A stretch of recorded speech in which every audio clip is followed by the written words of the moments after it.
Hola, Shiki.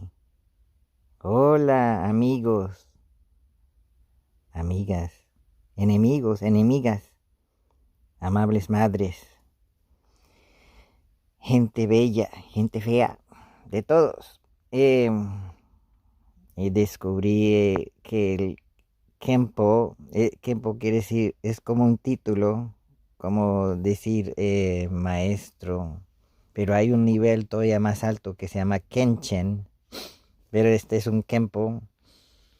Entonces ha estudiado bastante, es como tener un PhD o algo así en filosofía budista, pero del colegio Drikungtmc. Por eso arriba dice drikungtmc, estaba vivo. Pero esto fue en el año 2018. Él está de nuevo dando enseñanzas en el 2023, cada martes a las 9 de la mañana hasta las 11 por Zoom.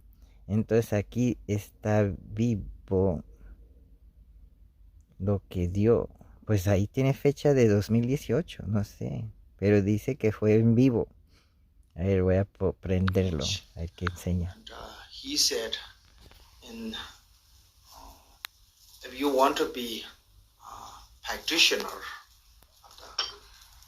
basically, in the Dharma practice, he said, it is necessary 4 jewels.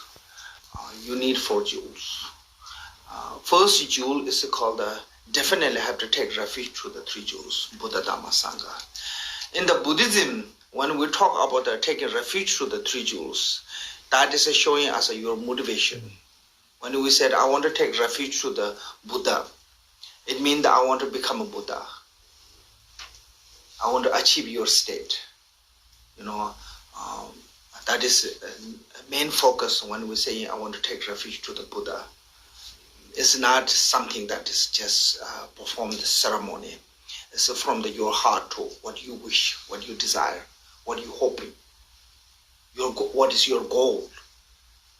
All whatever we do in the Dharma practice is based on that goal, that motivation. When we said, I want to take refuge to the Buddha, I want to take refuge to the Dharma, you see, if you want to become a Buddha, what you need is a path.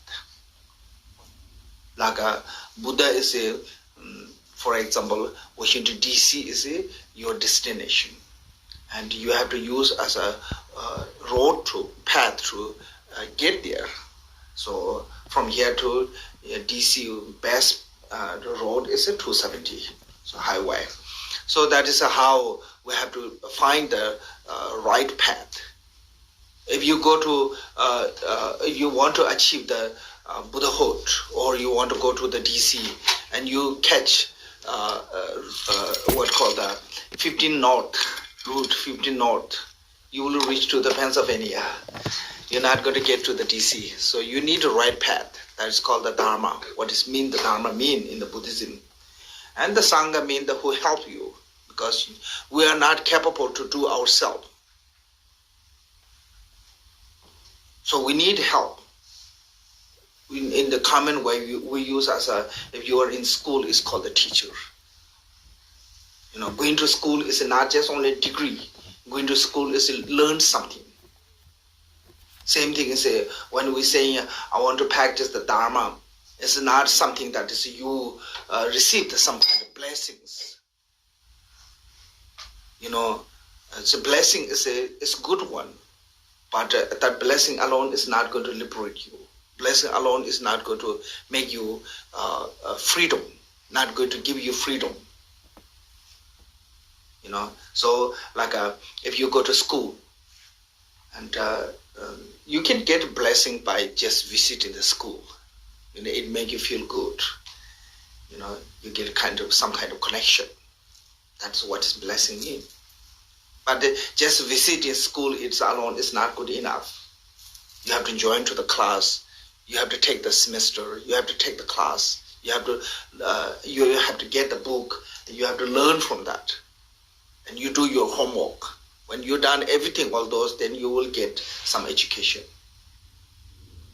And that education you will use for in the rest of your life to, make your life better. So that is what is similarly, and the Buddhism, as your goal is you want to become liberation or enlightenment. For that, you using Dharma as a path, and by support of the guiding of the spiritual master or teacher. So that is what is mean that definitely we have to take refuge to the three jewels, Buddha, Dhamma, Sangha. That's one jewel. And the second jewel is once we take refuge to the three jewels, what is the best way to we can get the freedom or liberation? Is you need to discipline yourself. Because if you make a mistake continually, you have no chance to liberation. Like you go to class, if you go to sleep every day, or you talk to your neighbor, you're not going to learn anything. You waste your parents' money to go to school. You waste your own life. So you have to pay attention. You have to learn something. For that, you need a discipline. So that is what discipline means, called the moral ethic, individual liberation vow. Why is called the individual liberation vow? So whoever have the discipline, that one is liberate. My discipline cannot liberate you. Your discipline cannot liberate me. My going to class cannot learn you. You're not going to get education. By your going class, I'm not going to get any education. Whatever you learn is yours. Whatever I learn is mine. If I want to learn, I have to learn from you or from someone else. By your learning is not good enough. Same thing as by my discipline cannot liberate you. So as a reality of life, maybe sometimes it happens as one civilian is being in the jail, and one civilian is becoming really successful in life. One is disciplined, that way become successful. One is not disciplined, that way end up being in the jail. So that is what is it mean the individual liberation? Mean our liberation is in our hand. No one can give you the liberation. Maybe like the common, the normal way, maybe someone can recommend you to job, but you have to learn yourself. If you're not good at the job, you will get fired sooner or later. You cannot be there a long time, no matter how your connection is strong. Unless you own the company, then maybe until destroy the company, you will be there. Otherwise, same things that So that is showing as a individual liberation vow, mean that we have our own responsibility, every one of us. Our success or fail is in our hand. When we choose the right one, we become a success. We get accomplished something in life. When we choose the wrong path, we get failure. You cannot blame anyone for that. In Buddhism, we call you're your own refuge. You are your own savior. Or you're your own failure. No one make you fail, no one make you successful. You have to take your full responsibility. That is what it means, the individual liberations. Any individual who follow the rule or path get the liberation, or achieve the goal. So that is a second. In the Buddhism, what is the achieve the individual liberation mean? When you discipline yourself from the wrong path, negative. Because all our suffering is come from the negative emotion, and based on that emotion to create the negative action. If you don't have negative emotion, and when you're not engaging negative action, even someone wish you'd be suffering, it cannot make you suffering. When you are full of your mind is full of a negative emotion, and based on that emotion too, you are engaging to the negative action. Even every whole world wish you to be happy, you cannot have happiness.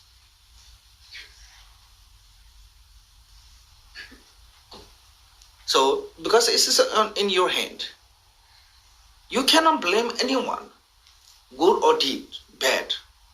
If our life is failing, you have to remind yourself, I have to be careful, I have to be aware.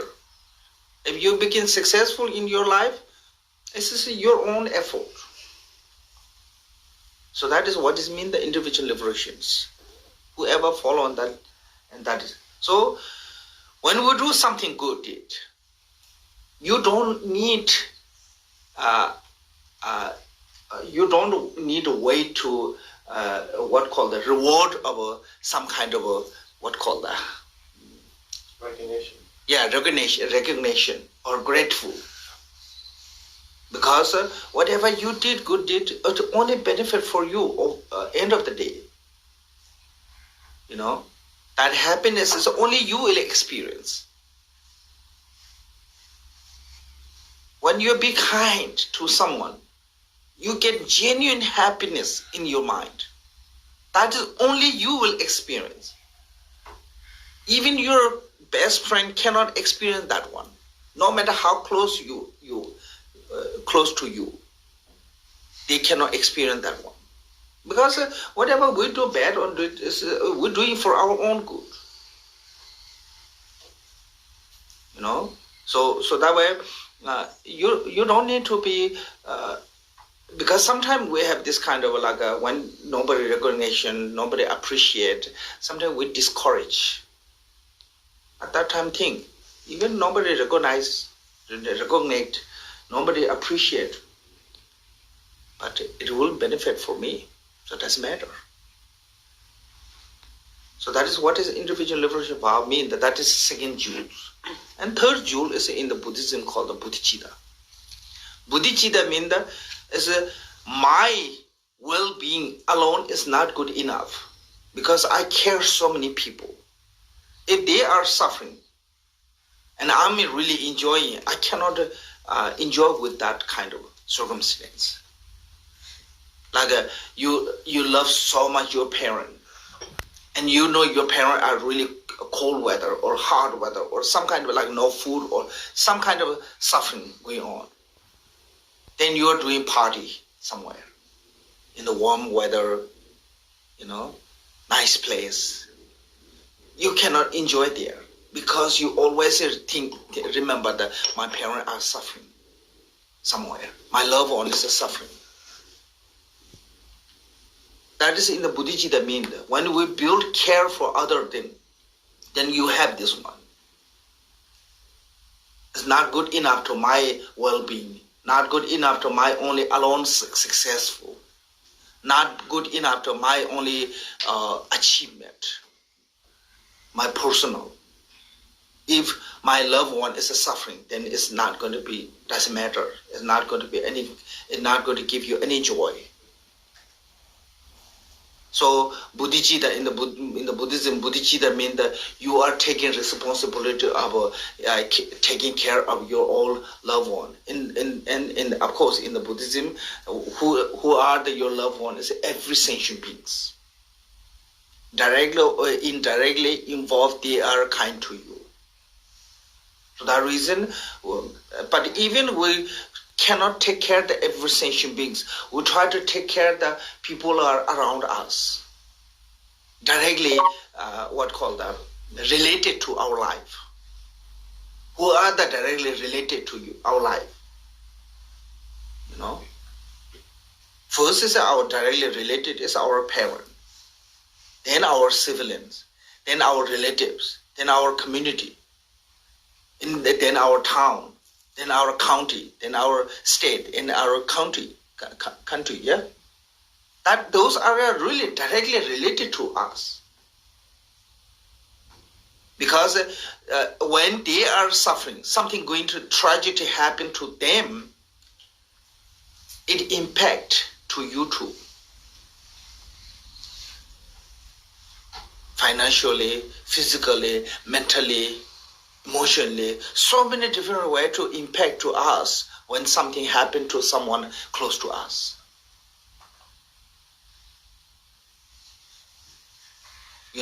Sometimes when we see the tragedy, someone losing their life, lots of people have sympathy of who passed away, who died. For me, I feel more sympathy on the whole life, because that person who life have to carry on that emotion whole rest of life,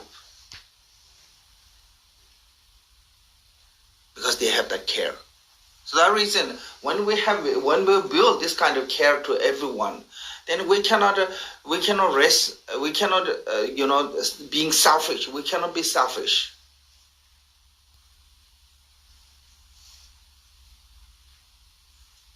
Then, when you don't have this selfishness, you get actually some kind of liberation, kind of freedom, kind of a relax,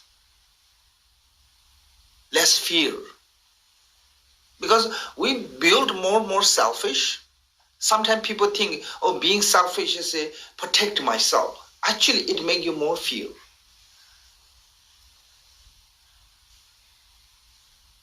People who are becoming more selfish have a more fear, more anxiety. Yeah, I think those all. I think best one is, I said, more fear, because we are life is so many fears we have. Some may be necessary. You need fear because you need to protect yourself, circumstance. But sometimes we build so many fears for non-necessary way, because we're being so selfish, self-centered. So when we become less selfish, actually become less fear, more relaxed. So that is what is in the. Oh, gracias por escuchar hasta ahí.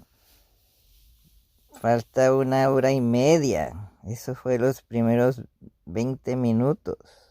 No, había como una introducción breve con chanting, pero no puse eso. Pero entonces espero que les haya gustado. Este maestro me parece